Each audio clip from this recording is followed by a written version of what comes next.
एक बार फिर आपको बताएं कि नौ मुंतखब अमरीकी सदर डोनाल्ड ट्रंप ने इक़्तिदार संभालते ही मुतादिद एग्जीक्यूटिव हुक्मनामे जारी करने का ऐलान कर रखा है। इसी बारे में बात करने के लिए हमने राब्ता किया है वाशिंगटन में मौजूद डॉन अखबार के नुमाइंदे सीनियर सहाफ़ी अनवर इकबाल साहब से। बहुत शुक्रिया अनवर इकबाल साहब, आपका बिजी शेड्यूल है लेकिन आज आपने वक्त निकाला है। लेकिन फिर भी बताइएगा, नए अमरीकी सदर क्या तब्दीलियां लाने वाले हैं और क्या इत्तलात हैं आपके पास? देखें, एक ही उन्होंने जो ऐलान दिया उसकी वजह से लोग काफी परेशान भी हैं, उनके जो सपोर्टर्स हैं वो खुश भी हैं। और उन्होंने कहा है कि वो आज से ही 200 से ज्यादा एग्जीक्यूटिव ऑर्डर्स जो हैं उस पर साइन करेंगे और उसमें जो सबसे ज्यादा ऑर्डर्स होंगे वो इमिग्रेशन और इमिग्रेंट्स के बारे में होंगे। और जो यहाँ गैर कानूनी तौर पर रह रहे हैं वो उनकी डिपोटेशन होगी और बड़े पैमाने पर शुरू होगी और वो फौज भी इस्तेमाल करेंगे, रेंजर्स भी इस्तेमाल करेंगे। इस वक्त तो जो वो हैं इमिग्रेंट्स हैं उनमें काफी खौफ व हरास पाया जाता है। और जो हैं जो उनके अपने जो हामी हैं, उनके तरफदार जो हैं सदर ट्रंप के, वो बहुत खुश हैं क्योंकि वो यही चाहते थे। अच्छा अनवर इकबाल साहब, ये भी बताइएगा क्योंकि जाहिर सी बात है मशरिक वस्ता के अंदर तो जंग बंद हो गई है और उसका क्रेडिट डोनाल्ड ट्रंप ने खुद लिया है। ये बताइएगा अमेरिका में जो मुस्लिम्स मुकीम हैं उनकी क्या जो है वो एक्सपेक्टेशंस हैं नौ मुंतखब अमरीकी सदर से? देखें, एक बात तो उनका ख्याल था कि वो जंग बंद कराने में कामयाब हो जाएंगे क्योंकि सदर जो बाइडन थे, अगरचे मैं समझता हूँ उनका भी बड़ा किरदार है इस पीस डील में, लेकिन उनका जो रवैया है वो बड़ा नर्म और स्लो गोइंग है। वो इसराइल पे चलने वाला नहीं था, ना फलस्तीनियों पे। ट्रंप ने आते ही बात की कि सुलह करो वरना तुम देखना मेरे आने तक सुलह नहीं हुई तो फिर there will be hell to pay, यानी जहन्नम के दरवाजे खुल जाएंगे।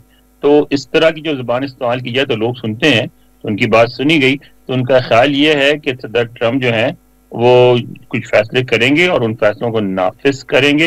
अब उन फैसलों से कितने खुश होते हैं मुसलमान या नहीं वो तो वक्त ही बताएगा, क्योंकि अगर इसकी सूरत में एक फलस्तीनी रियासत के क़याम की तरफ रास्ता निकलता है तो वो खुश होंगे। मुझे जो लगता है तो वो जो अब्राहमिक अकॉर्ड है जिसमें इसराइल और सऊदी अरब को मेन रोल दिया जाएगा मिडिल ईस्ट में, वो सदर ट्रंप ने ही शुरू किया था और मेरा ख्याल इस दफा वो उस पर अमल करवाएंगे और समझौता करवाएंगे और सऊदी अरब पे प्रेशर डालेंगे कि वो तस्लीम करे। हो सकता है पाकिस्तान से भी कहा जाए इसराइल को तस्लीम करे और एक नया अरेंजमेंट होगा मिडिल ईस्ट में जिसमें ईरान को पुश बैक करने की कोशिश की जाएगी और सऊदी अरब को आगे लाने की कोशिश की जाएगी। अच्छा अनवर साहब, ट्रंप की जानिब से कहा गया था कि अगर मैं उस वक्त सदर होता तो फलस्तीन और इजराइल के दरमियान जो जंग शुरू हुई थी वो जंग शुरू ही ना होती। तो अभी भी जो सीज फायर किया गया है, आप क्या समझते हैं कि ट्रंप के आ जाने के बाद ये सीज फायर जो है इस पर मुस्तकिल तौर पर अमल दरामद हो सकेगा? वक्त बताएगा। अपने ये डिपेंड करता है इस बात पर कि फलस्तीनियों को किस हद तक उनके हुकूक बहाल किए जाते हैं, किस हद तक उनको नुमाइंदगी मिलती है। अगर फलस्तीनी मुतमईन हुए तो अमन मुस्तकिल हो जाएगा और फलस्तीनियों के मुतमईन होने के चांसेस अब ज्यादा हैं क्योंकि उन्होंने जंग करके देख ली और जंग से उनको कुछ नहीं मिला। ये बात वाज़ा हो गई कि दोनों फरीक जंग से, इसराइल ने भी कोशिश करके देख ली और फलस्तीनी डट गए और देखें एक साल से ज्यादा जंग रही। तो एक एहसास है दोनों तरफ के जंग से तबाही के अलावा कुछ नहीं होगा। तो मेरा ख्याल है क्योंकि तवक्कुआत दोनों तरफ कम है इसलिए सदर ट्रंप की कामयाबी के ज्यादा इम्कान। अच्छा ये भी बताइएगा अनवर इकबाल साहब, क्योंकि जाहिर सी बात है तारिकीन वतन के लिए या फिर जो गैर कानूनी लोग वहां मुकीम हैं उनके लिए बड़ी बड़ी सख्त पॉलिसीज जो हैं वो देखने में आ रही हैं और पहले से ही बावर करा दिया गया है। असरात क्या मुरतब होने जा रहे हैं पाकिस्तान या इन जैसे दूसरे ममालिक से जिससे सबसे ज्यादा तारिकीन वतन वहां मुकीम है? पाकिस्तान तो सबसे ज्यादा नहीं है, पाकिस्तान में तो बहुत कम है। पाकिस्तान कुल पाकिस्तानी की आबादी पूरे अमेरिका में तकरीबन 7 लाख है, उनसे तो कहीं बहुत ज्यादा इंडियन हैं, 5 मिलियन के करीब है। और उसके अलावा यहाँ असल मसला है तारकीन वतन का, वो जो वहां से आते हैं लैटिन अमेरिकन कंट्रीज से, वो 11 मिलियन के करीब हैं और उनका मसला, उनकी डिपोर्टेशन होगी, बड़े पैमाने पे सख्तियां लगाई जाएंगी। फिर एक काम और करेंगे तो बहुत सारे लोग, कुछ पाकिस्तानी भी लेकिन ज्यादा इंडियंस और भी मेक्सिको के रास्ते दाखिल हो रहे थे, उस पर पाबंदी लगा देंगे कि अगर मेक्सिको से किसी आने वाले को अगर अमेरिका में वर्क परमिट मिला या साथी पनाह मिली तो उनको मिलेगी, वो मेक्सिको के सिटीजन है। उनके अलावा जो गैर मुल्की मेक्सिको के रास्ते आएंगे उनको साथी पनाह भी नहीं मिलेगी, वर्क परमिट भी नहीं मिलेगा। इस तरह की बहुत सारी सख्तियां होंगी। ये सब सबको पता था पहले दिन से।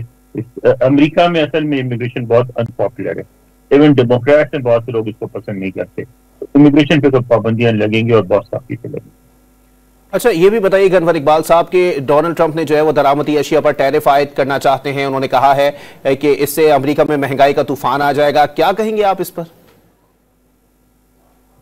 देखिए, उनके पास दो चॉइस हैं। एक तो ये कि मौजूदा पॉलिसी जारी रखें जिसमें ये होता है कि चीजें अमेरिका से बाहर बनती हैं, सबसे ज्यादा चाइना में बनती हैं।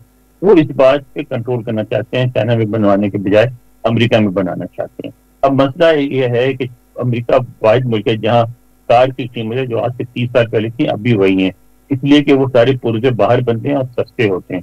तो अमेरिका में अब बनाएंगे, अमेरिका में मिनिमम वेज जो है स्किल्ड लेबर का कम से कम $20-25 पर घंटा देना